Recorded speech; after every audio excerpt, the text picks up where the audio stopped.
नमस्ते दोस्तों, स्वागत है आप सभी का आज के इस नए वीडियो में। और आज के इस वीडियो में हम लोग ग्रेजुएशन के सेशन 23 से 27 के लिए बिहार के जितने भी यूनिवर्सिटी हैं सभी के लिए संस्कृत के सिलेबस को जानेंगे। जैसा कि आप सभी जानते होंगे कि न्यू एजुकेशन पॉलिसी 2020 के तहत अब ग्रेजुएशन को 4 ईयर का बना दिया गया है। पहले 3 इयर्स का ग्रेजुएशन होता था और अब 4 इयर्स का। पहले पार्ट वाइज होता था, अब इसको सेमेस्टर वाइज बना दिया गया है। टोटल 4 साल में 8 सेमेस्टर्स होंगे। तो उसी के क्रम में आज हम लोग संस्कृत के सेमेस्टर 1 के सिलेबस को जानेंगे अच्छे तरीके से। इसमें क्या सब है, आपको क्या सब पढ़ना है, ठीक है।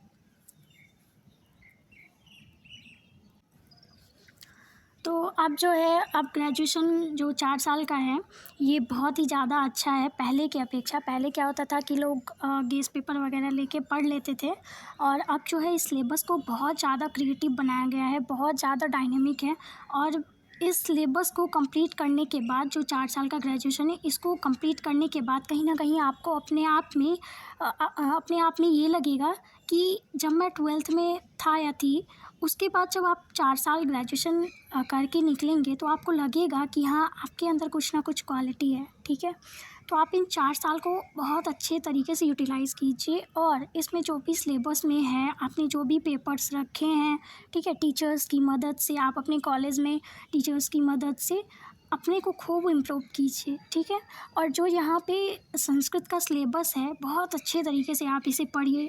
एक बात आपको शायद अभी समझ में ना आए, अभी आप लोग ग्रेजुएशन में आए हैं जस्ट 12th करके, तो आप एक बात हमेशा ध्यान में रखिए कि समय को कभी भी बर्बाद मत कीजिए। जो भी आपका कुछ भी पढ़िए, ठीक है, लेकिन पढ़िए और अपने आप को इम्प्रूव करने का कोशिश हमेशा किया कीजिए, ठीक है। बस यही संदेश देकर मैं इस सिलेबस को बताना चाह रही हूँ कि इस बात को आप हमेशा ध्यान में रखें, समय कभी भी बर्बाद ना करें।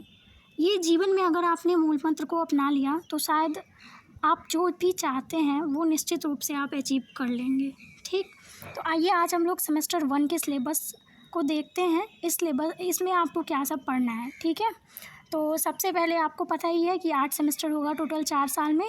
इसमें सबसे मतलब कि 1 साल में 2 सेमेस्टर हो जाएगा, ठीक है। सेमेस्टर 1 में जो संस्कृत का सिलेबस होगा, जैसे पहले क्या होता था कि ग्रेजुएशन में जो हमारा मेन पेपर होता था उसको हम लोग ऑनर्स पेपर बोलते थे, ठीक है।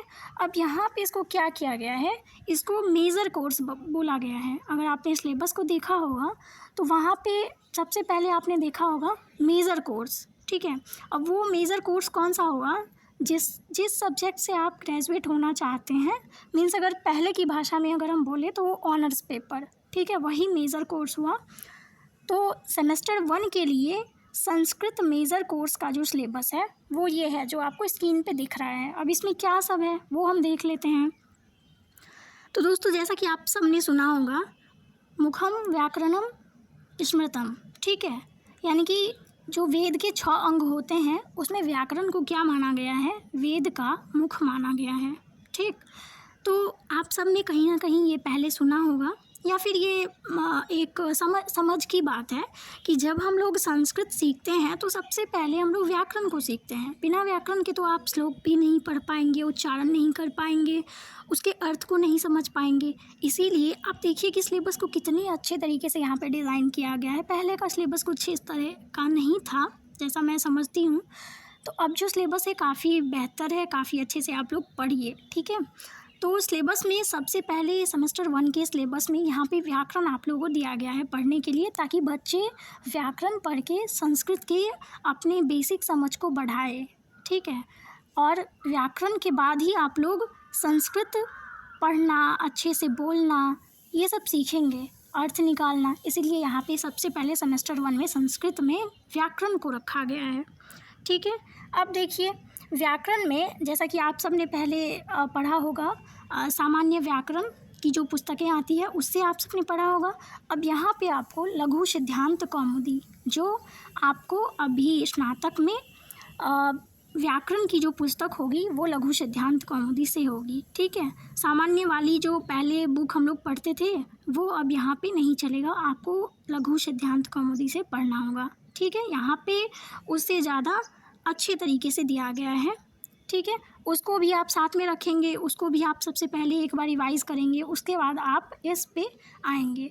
तो लघु सिद्धांत कौमुदी के आधार पर आपको यहाँ पे संज्ञा प्रकरण पढ़ना है, जो सबसे पहला ही चैप्टर है, ठीक है, लघु सिद्धांत कौमुदी में।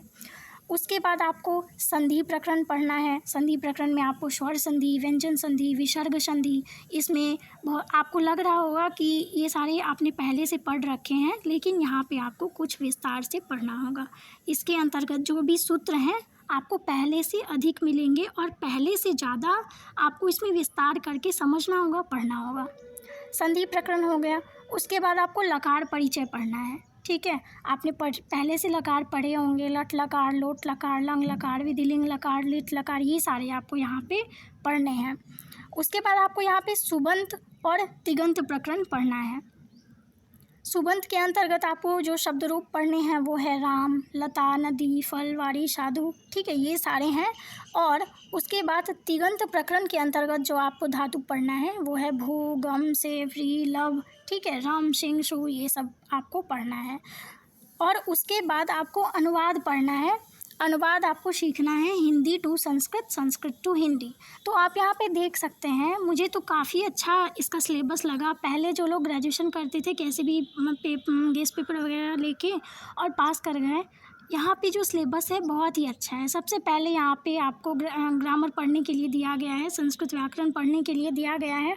आप इसको बहुत अच्छे तरीके से पढ़िए, ताकि आगे जैसे जैसे आप लोग सेमेस्टर में जाएंगे आगे आगे आपका जो सिलेबस आएगा वो आपको अच्छे तरीके से समझ में आएगा, अगर आप पहले ग्रामर अच्छे से पढ़ेंगे तो, ठीक। तो आप अपना समय कभी भी बर्बाद नहीं करेंगे, और जो भी आपका सिलेबस है, जो भी आपने सब्जेक्ट्स बाकी रखे हैं, सबको आप अच्छे तरीके से पढ़ेंगे। तो यहाँ पे मैं बाकी सारे कोर्सेज़ की भी थोड़ा सा चर्चा कर देती हूँ कि सबसे पहले तो आपका मेजर कोर्स, अगर आपने संस्कृत लिया है तो आपका सेमेस्टर 1 का सिलेबस ये हो जाएगा। उसके बाद इसमें और सारे पेपर होते हैं। और हाँ, सेमेस्टर 1 जो है ये जो पेपर है ये 100 मार्क्स का है, ठीक है। ये सारा यहाँ से 100 मार्क्स का पूछा जाएगा। उसके बाद यहाँ पे माइनर कोर्स आता है, फिर है मल्टी डिसिप्लिनरी कोर्स, फिर है skill enhancement course, value added course, ability enhancement course. आप देख सकते हैं कि इसमें कितने अच्छे अच्छे कोर्सेज डाले गए हैं। इसमें आप अपने पसंद के सब्जेक्ट्स को ले जो आपको इंटरेस्ट लगता है, ठीक है। वैसे आप सबने एडमिशन के टाइम शायद इसको ले लिया होगा, तो आप इसको बहुत अच्छे तरीके से पढ़ें सारे सब्जेक्ट्स को। उसके बाद आपको सबसे लास्ट में ये रिसर्च वाला इंटर्नशिप वाला प्रोग्राम है। इसका पेपर नहीं होगा, बाकी सारे जितने भी ऊपर हैं 6, उसका पेपर होगा, ठीक है। उसका पेपर होगा, सारा 100 मार्क्स का है। तो मेजर सब्जेक्ट में जो संस्कृत, जिनका भी संस्कृत है, उसका सेमेस्टर 1 का सिलेबस यही था। मैंने इसमें संज्ञा प्रकरण है, संधि प्रकरण है, अनुवाद है और सुबंत और तिगंत प्रकरण है, जो व्याकरण का एकदम बेसिक लेवल से यहाँ पे सिलेबस को शुरू किया गया है, ठीक है। पहले ऐसा नहीं था। तो आप इसको अच्छे तरीके से सेमेस्टर 1 के सिलेबस को लिख लेंगे, और जो भी इसके लिए बुक वगैरह हो उसको ख़रीद लीजिए। और मेरा जो टेलीग्राम चैनल है वहाँ से आप लोग जुड़ जाइए, वहाँ पे भी आपको कुछ मटेरियल संस्कृत के लिए मिल जाएंगे। और बाकी भी अगर किसी सब्जेक्ट्स में आपको दिक्कत हो, चाहे वो जीएस के कोई भी सब्जेक्ट हो, तो आप हमें वहाँ पे बता सकते हैं, ठीक है। तो मिलते हैं हम लोग और सारे वीडियोज़ में मिलेंगे संस्कृत के, और सारे सेमेस्टर 2, 3, 4 जितना भी 8 सेमेस्टर है वहाँ तक सिलेबस को हम लोग अच्छे से देखेंगे, ठीक है। फिर हम लोग मिलते हैं नेक्स्ट वीडियो में, तब तक के लिए धन्यवाद। और हाँ, आपको प्लेलिस्ट में ये जो सिलेबस आपका है इससे रिलेटेड वीडियोस मिल जाएंगे, तो आप निश्चित रूप से उसको देखिएगा कि आपके सिलेबस से रिलेटेड कौन कौन सा वीडियो है। जो भी अगर आपको अच्छा लगे तो आप वहाँ से नोट्स वगैरह बना सकते हैं। मिलते हैं हम लोग नेक्स्ट वीडियो में, तब तक के लिए धन्यवाद।